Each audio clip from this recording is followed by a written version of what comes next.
Welcome Gemini, it's your in-depth weekly forecast for week commencing the 19th of August for the Ascendant, the Sun or the Moon.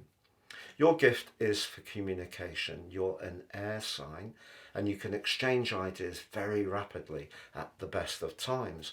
But at the start of this week, as the Sun combines with your ruler Mercury in the Cazimi, that ability is really amped up. But of course Mercury is in a retrograde, so it's possible that cross wires can creep in when that's the case. On the other side of the heavens, there's also the moon in your ninth house. That's very much more to do with thoughtful, philosophical communication. It's our higher truth. So the moon's asking you over the next 2 weeks, through the backdrop of the full moon, to be very mindful of not rushing your communications and staying in touch with what you really believe. Also, the aggravating energy of Uranus is angling to both the moon and also the position of the Sun and Mercury.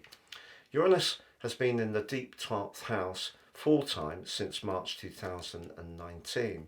You may have surprised yourself by how much information you've garnered over that time, particularly in terms of what makes you tick at a deeper level or what makes others tick too. But there could be something that you've been thinking about intently recently that you do feel needs articulating. It needs to be ventilated. It could be something very important.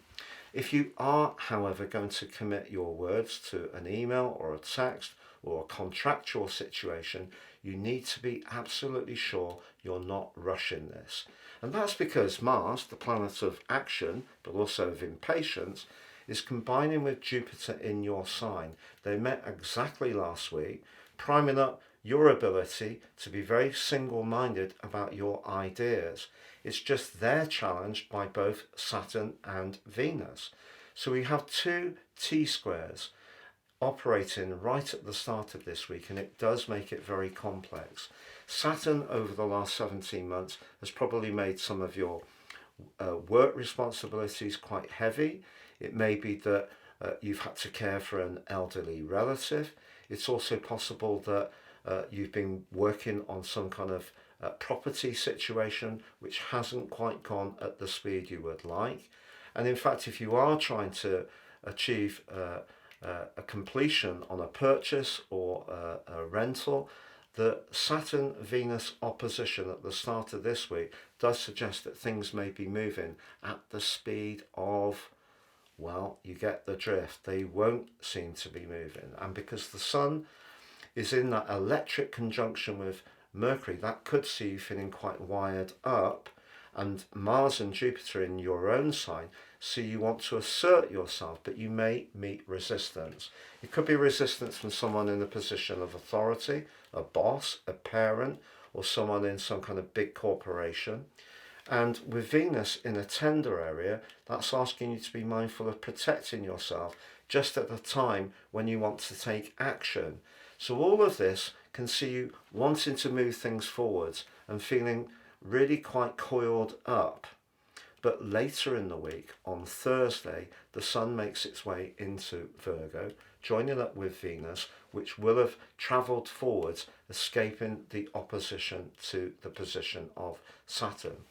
That gives you an opportunity to have a little bit of a breather, because the Sun moving into the fourth house is where you can take stock. It is more about your inner world. It is about where you live, how you live there and who with, but it's about your emotions. This week, if there's a word that I could apply to it for you in particular, it's frenetic. It is very, very highly charged. So by Thursday, you have an opportunity just to be a little bit more thoughtful. But it is important that if you are going to articulate yourself, it comes from a position that you're really sure that you're invested in, and it's not more reactionary, because that Uranus position could see you say something quickly in perhaps a defensive way, and it could see you feel quite wounded by what someone else says in an amplified way. And trying to keep things on an even keel is going to be good for all of us this week, but you do get that chance to reconsider your position in a very steady way by Thursday. Have a lovely week. And if you'd like to take advantage of my very special year 2025 personal forecast offer, you can get the rest of this year free, and also for 30% off your life roadmap report. Please see the link beneath this video. All this is based on your personal birth data. No two charts are exactly the same.